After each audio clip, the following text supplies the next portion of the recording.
Jadi di situ ada tenis meja misalnya, ya, atau ada bulu tangkis atau olahraga yang lainnya yang juga mengundang atlet-atlet atau bahkan peserta-peserta dengan iuran, dan di iuran itu digunakan untuk pembiayaan-pembiayaan tertentu dan diakhiri dengan juga pemberian hadiah atau bonus.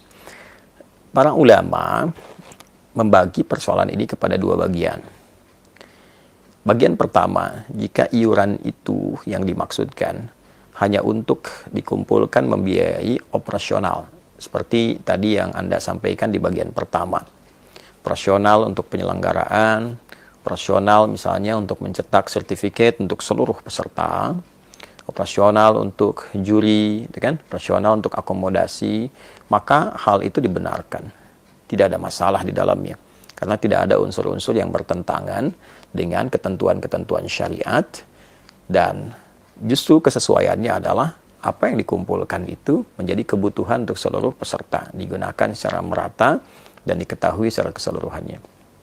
Namun bagian kedua yang menjadi persoalan, jika uang iuran itu digunakan di akhirnya untuk menjadi bagian dari hadiah yang diberikan kepada satu atau sekian peserta yang memenangkan atau masuk kategori terbaik dalam kejuaraan yang dimaksudkan, maka itu yang terlarang.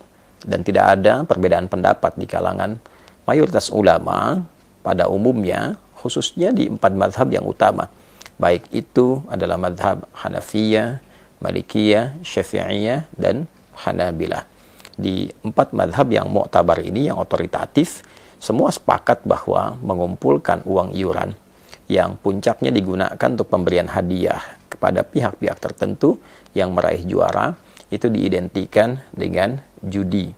Artinya uang dikumpulkan, ya, dilakukan perlombaan dan diberikan pada golongan-golongan tertentu saja yang masuk kategori juara. Itu diklasifikasikan kepada teknis yang terlarang karena diidentikan dengan judi, qimar. Ya, sedangkan itu di Al-Maidah ayat 90 juga terlarang dan masuk kategori juga sejak di era Nabi SAW, ya, termasuk yang dikategorikan terlarang. Jadi di zaman Nabi sudah ada misalnya lomba pacuan kuda, bahkan disifati oleh Nabi pada 3 bagian kuda itu.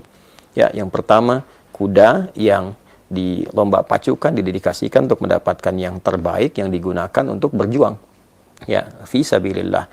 Maka disebut dengan kudanya yang didedikasikan untuk Allah Subhanahu wa taala atau berjuang di jalan Allah, sehingga disebutnya kuda Allah, ya, dalam bahasa singkatnya demikian. Ada yang disebut dengan kudanya manusia yang memang dipacu untuk mendapatkan yang terbaik, yang tenaganya digali untuk kepentingan manusia penunggangnya, ya. Jadi yang demikian dipakai bisa untuk kepentingan-kepentingan tertentu, misalnya mencari nafkah dan sebagainya, yang bisa memenuhi kebutuhan-kebutuhan pokok. Yang terakhir ada yang disebut dengan kuda syaitan. Kuda syaitan itu memang sengaja berpacu, berlomba untuk mendapatkan tadi hadiah-hadiah di akhir. Ya, lalu berkumpul siapa pemenangnya, dapat ini, dapat itu, dan seterusnya. Jadi digabungkan dari situ, hasilnya kemudian didapatkan bagi pemenang. Itu oleh Nabi diidentikan dengan sesuatu yang terlarang. Nah, solusinya bagaimana?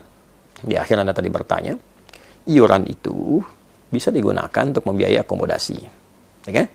Kepanitiaan, tadi administratif dan sebagainya, sertifikat untuk seluruh peserta.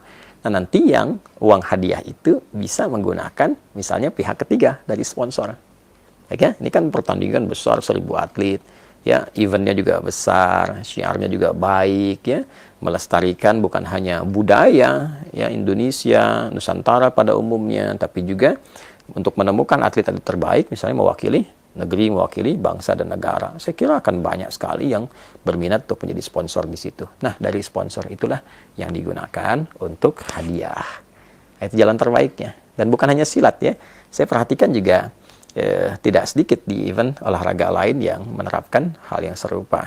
Bahkan di era industri saat ini, boleh jadi itu dipandang oleh sebagian orang sebagai prospek bisnis. Ya, prospektusnya itu untuk mengumpulkan sebanyak-banyaknya sehingga menjadi bagian dari bisnis. Nah, ini bab lain nih, ya, bab lain mesti didetilkan dulu.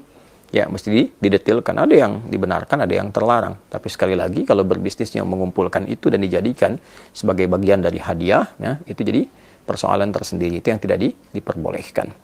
Nah, saya kira itu yang dapat disampaikan. Bagian Anda saya kira sudah terjawab. Sekali lagi doa kami menyertai. Semoga lebih kreatif, semoga lebih bisa memberikan inspirasi. Ya, saya juga sempat lihat ya jurus Garuda itu ya. Ya, kalau nggak salah jurus Garuda ya. Ya, mudah-mudahan Master Heri Pras dan seluruh perguruan silat kita yang lainnya juga diberikan keberkahan oleh Allah Subhanahu wa taala, saling bersatu. Saling bersatu, saling kreatif lagi, kemudian saling bersinergi membangun silaturahim sehingga keanekaragaman berbagai jurus pencak silat di kita menjadi semakin kaya dan bernilai di dunia ini serta punya penilaian terbaik si Allah Subhanahu wa taala. Demikian Adi Hidayat. Assalamualaikum warahmatullahi wabarakatuh.